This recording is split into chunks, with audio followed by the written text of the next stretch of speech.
You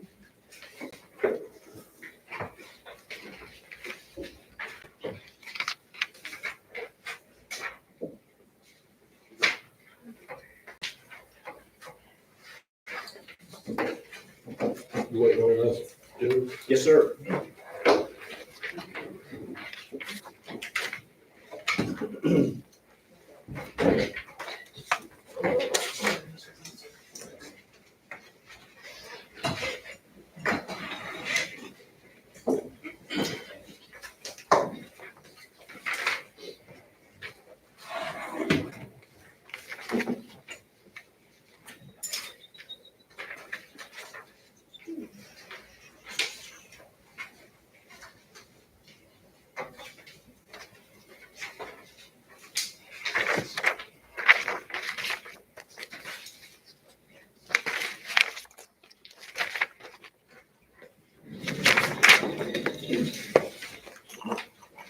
Are we gonna have, I was reading this about the changes in the tax rate planning calendar. So we're gonna have different dates that we have to have everything done.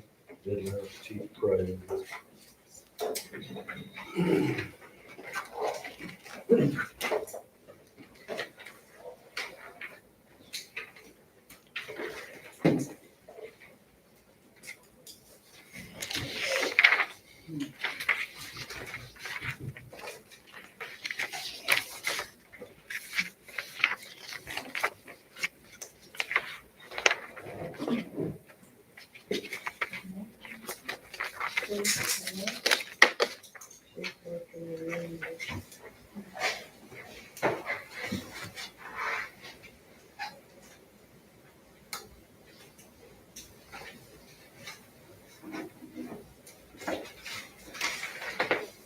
Do we have any requests from anybody?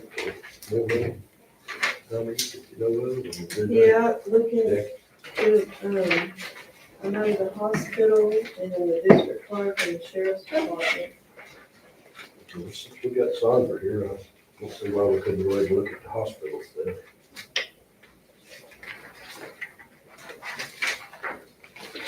Okay, what I was wanting to bring here today is, because we always have this discussion around indigent care, both medically and financially indigent patients. And in your packet, there is July 1st through June 30th, July 1st, 2020 through June 30th, 2021. That's our fiscal year. Now, only the numbers up until April 30th have been audited. And so after that, there are numbers. Now, our numbers up until April the 30th, looks like this. Up until April the 30th, it was audited, and they were the same as the numbers that we had presented. It just gives you a breakdown by service line, which is how that the state requires that we do it, on what service line that these patients receive their care. And that gave us, for the fiscal year of 2021, we're looking at about $2.8 million. That is, I want to declare, not all audited yet. From April to June 3rd, April 30th to June 30th is not audited. But that's what we think that we will spend during that time frame. That's what our numbers show. On our tax revenue that we received in 2021 was $2.5 million, which there were a few payments that came in late that from the tax office that kind of improved our standing a little. We were about $480,000 kind of in the red, but with those additional payments that came in, it kind of narrowed the margin. So we're behind about $280,000 for this fiscal year.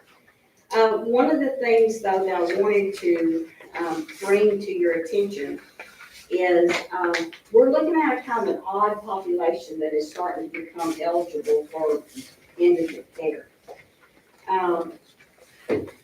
We have had families, whole families that have returned to our community that are living with parents that are on fixed income. They have lost their job during the pandemic. They had to leave the area for a multitude of different reasons. When they initially came, we didn't see anyone qualify because their 2019 income was counted in on the eligibility. Well, now, so all of that money that was spent on that population of patients just went to our bad debt. It didn't go to an indigent care program, it just went to bad debt. Now those people have taken jobs and it's a subset of the population that predominantly were in the metropolitan areas that have come home to live with family and non-family places. Now that they've taken much less money to take for jobs here, they're going to fall into the qualifications for indigent care. So what we're looking at here on this paper are real dollars. Do y'all have real? I don't think we have it, so. Okay. Do you want copies, So Sandra? what we're looking at here are real dollars. I don't have I'll that. make copies on the right. The population that I'm talking about, they're not real dollars, but I'm starting to see that trend that I think that they're going to qualify for medically or financially indigent. You know, for financially indigent, we use the 100% poverty rate. For medically indigent, it's a 200% poverty rate. And as you make those copies, you'll be able to see that chart and see where we stand. So I want you to keep that in mind. Because very well could be that we're going to end up much more in the red with providing indigent care in this current fiscal year that we're in. I can't tell you that because all I'm looking at is trends.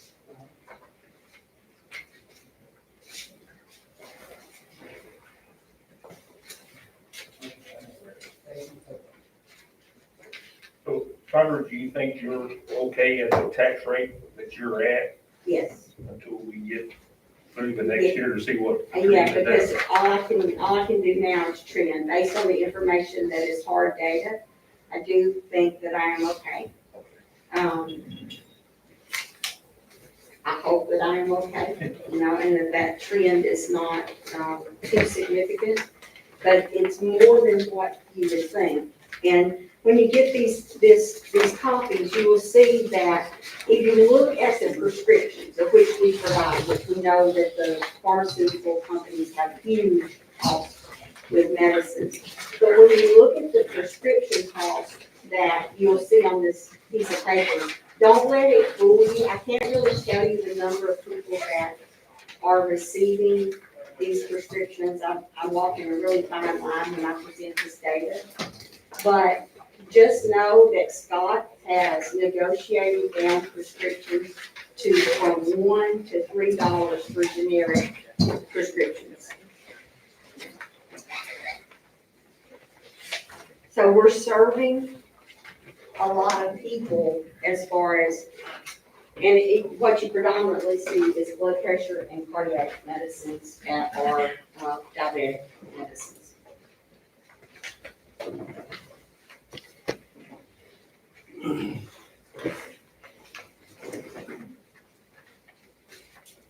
The definitions for medically and financially indigent are on the second page.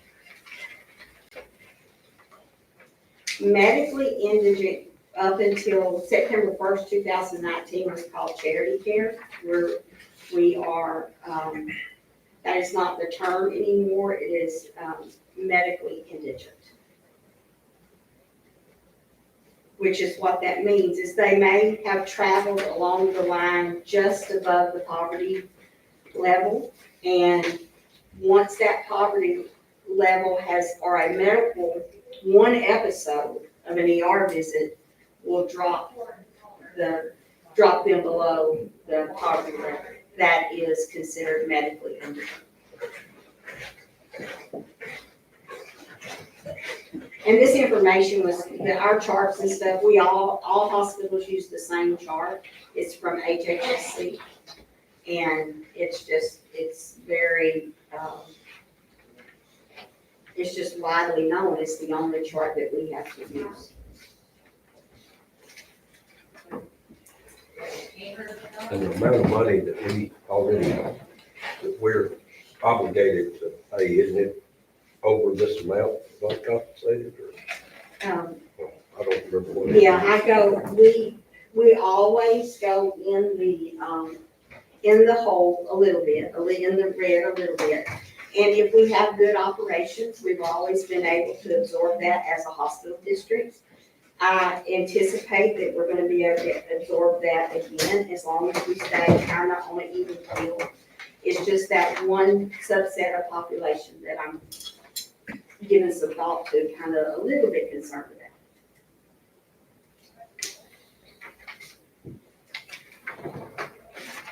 We have a little more control once they qualify for our programs, a little more control and management of where they can go to get the appropriate care, so that we're not just constantly utilizing those ER doctors, but which we're on a separate billing system than the hospital, of which we have to pay the ER doctor side regardless, where, with us, we can absorb.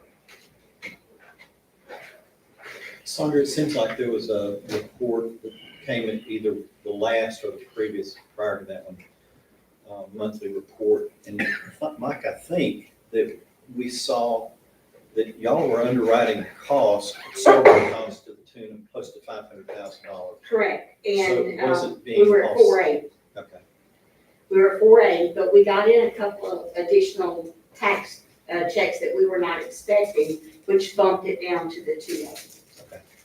Yes, the hospital district is underwriting the indigent care program. And I think it's valuable to note that. Yes, by statute, we are, yes. I think it's valuable to note that for the indigent care that's provided in the county to the county residents, the hospital historically has been discounting that substantially to the benefit of the taxpayer.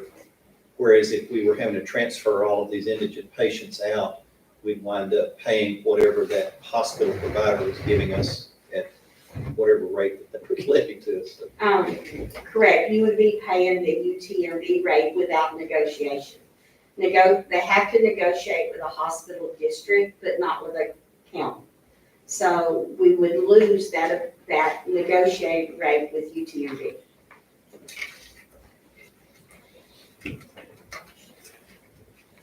And I think this is probably what I need the commissioners and you, Judge, to just have a clear picture of what the hospital district does for its citizens. And I'm not sure that we really understood that to this level, maybe in some years past, that we have a statutory responsibility to provide for that indigent. If we can handle it through the hospital district, then it's a lot less total impact or cost by tax levy to the taxpayer. Correct. If you have a district, you're in much better shape. And you also reduce the sheriff's department back there on. Yes, we significantly reduce the sheriff's Yeah. department. Also, The inmates, right? Yes. Yeah. And, that is, we don't think about that very often, but if we do have an incarcerated person that requires care outside of the county, that bill gets very huge very quickly. And I think we've had a couple of cases of that to where they were above our level of care and went to a non-contracted facility. So as much as we can, we significantly reduce that amount of money that we charge to him. Thank Do you have a percentage about what y'all reduced? We reduce it by about 71%. What we try to do is cover cost of medications and staff.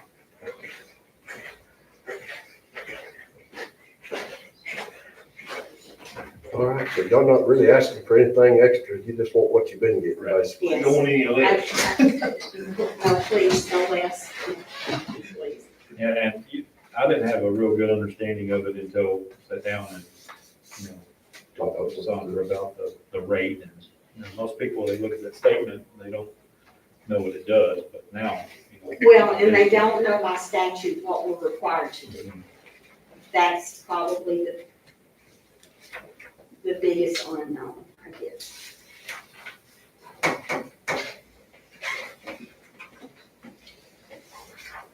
Appreciate you. Thank you. Thanks.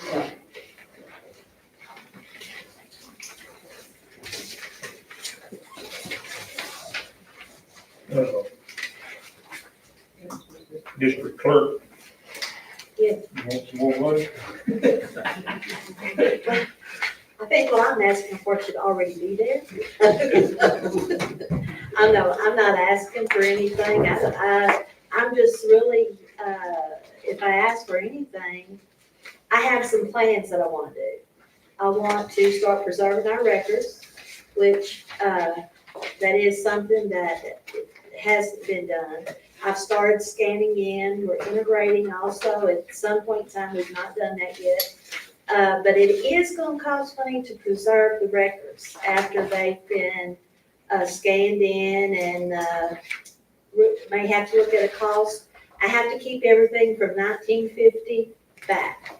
It's a permanent record, I have to keep it. And so I'm looking at seeing what it's gonna cost to digitize those records. And then after I do that, what is it gonna cost to preserve them? And I also want to, I've got to separate my girls. We're packed in there like sardines. And I need to space them out. And I can do that on the second floor and keep us all there. But I just want y'all to know that these are things that I'm looking at. I'm going to need more filing room space once I start preserving those items. I'm happy to stay in the courthouse, but I think that between all of us, we can come up with a workable solution to it. It's not, I don't think that all that needs to be just a Renee decision. Y'all know more about what's really gonna go on with different offices. I don't know who's coming back, I don't know who's staying out. But if anybody wants to stay out, I would be welcome to take that room for filing. But that's just a suggestion. I'm up for any suggestions from y'all. And this isn't something that's gonna happen in a year.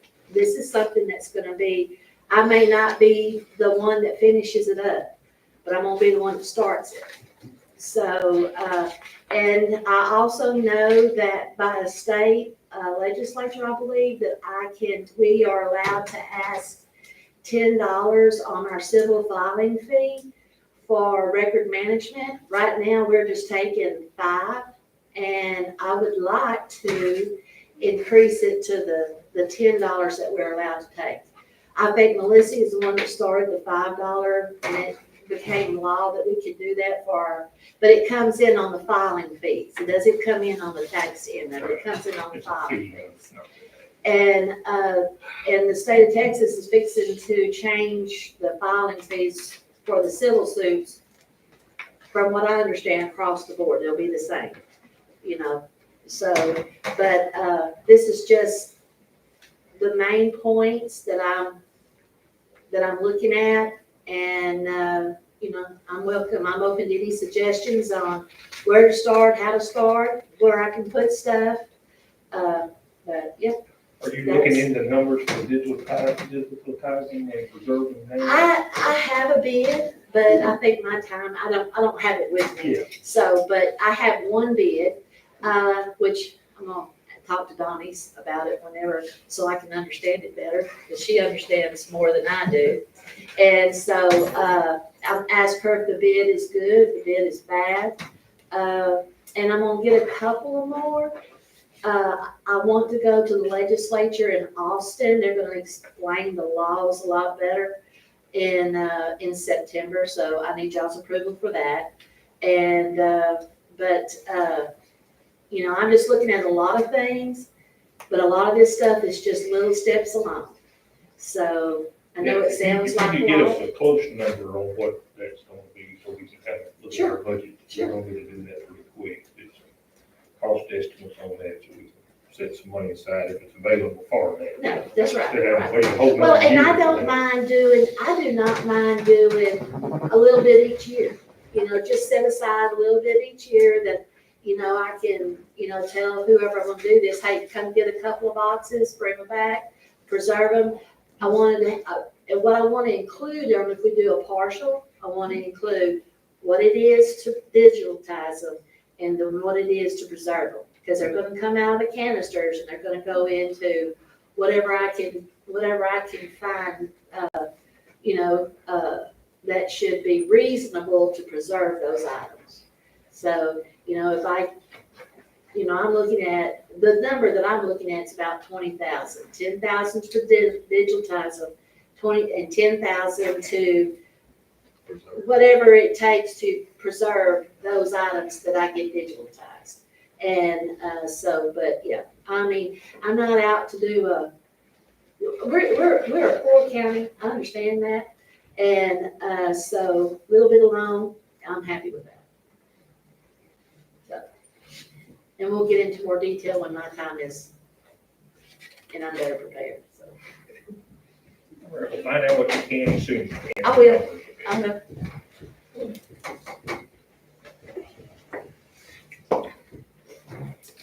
Another question? Sheriff? Good afternoon.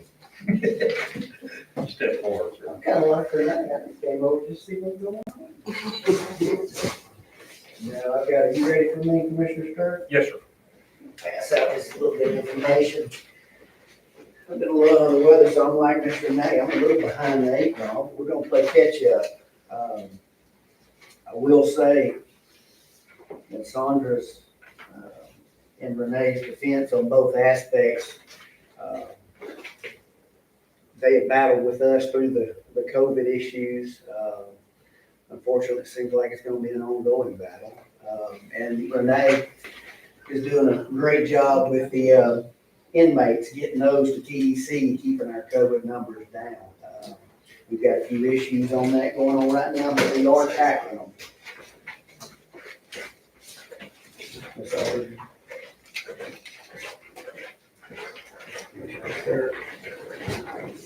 They don't get too close to go. Breathe on that. I am vaccinated, I will say that. That is a precursor.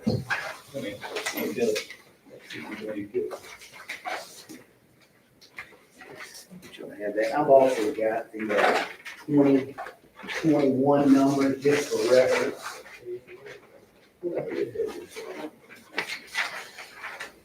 Stop speaking at you ladies.